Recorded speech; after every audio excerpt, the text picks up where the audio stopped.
భారత పురుషుల జట్టు వరల్డ్ కప్ గెలిచినప్పుడు దేశమంతా పండగ చేసుకుంది. అర్ధరాత్రి రోడ్ల మీదకి వచ్చి జెండాలు ఊపారు. సోషల్ మీడియాలో స్టేటస్ల మోత మోగింది. మహిళల జట్టు కూడా సంచలనాలు సృష్టించినప్పుడు మనం అదే స్థాయిలో స్పందించాం, అభినందించాం. కానీ సరిగ్గా ఇక్కడే ఓ చేదు నిజం తాగుంది. భారత్ అందుల మహిళల క్రికెట్ జట్టు కూడా వరల్డ్ కప్ సాధించింది. మరి వారికి దక్కిన గుర్తింపు ఎంత?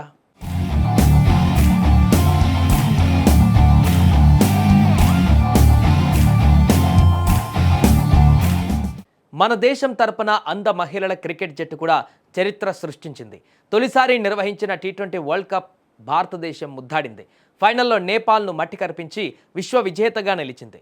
నేపాల్ విసిరిన లక్ష్యాన్ని కేవలం 12.1 ఓవర్లలోనే ఛేదించి మేము ఎవరికీ తక్కువ కాదు అని ప్రపంచానికి చాటి చెప్పారు. కానీ ఈ విషయం ఎంతమందికి తెలుసు? నిజాయితీగా గుండె మీద చేయి వేసుకొని చెప్పండి. వారికి అవార్డులు, రివార్డులు అవసరం లేదు. ఒక్క అభినందన చాలు.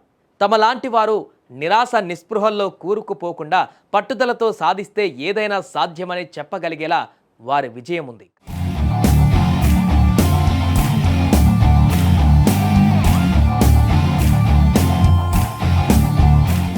కానీ మనమే దానిని గుర్తించలేకపోతున్నాం. మీ వాట్సాప్ స్టేటస్లో ఈ వార్త ఉందా?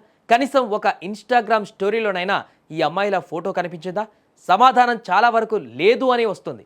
క్రికెట్ అంటే పడిచచ్చే అభిమానులకు కూడా ఈ విషయం తెలియదంటే అతిశయోక్తి కాదు. సాధారణ క్రికెటర్లకు బంతి కనిపిస్తుంది, కానీ వీరికి కేవలం శబ్దం మాత్రమే ఆధారం. కళ్ళు లేకపోయినా మనోనేత్రంతో బంతిని పసిగట్టి బ్యాట్తో బాదడం ఎంత కష్టమో ఒక్కసారి ఊహించండి.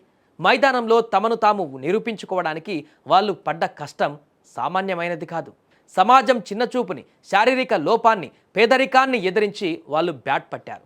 మాకు కళ్ళు లేకపోవచ్చు, కానీ మా దేశాన్ని గెలిపించే సత్తా మాకుంది అని ప్రపంచ వేదికపై నిరూపించారు.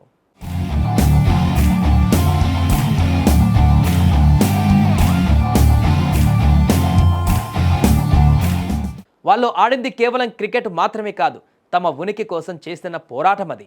జీవితంలో ఎన్ని అడ్డంకులు వచ్చినా తట్టుకొని నిలబడ్డారు. సరిగా వారికి కళ్ళు కనిపించకుండా కప్ గెలిచిన సాటి భారతీయులుగా వాళ్ళ ప్రతిభను గుర్తించలేని మనమే అందులం. ఈసారి ఎప్పుడైనా క్రికెట్ గురించి మాట్లాడేటప్పుడు కోహ్లీ, రోహిత్లతో పాటు భారత్ అందుల టీం గురించి కూడా గర్వంగా చెప్పుకుందాం. మరి మీరేమంటారో కామెంట్ చేయండి.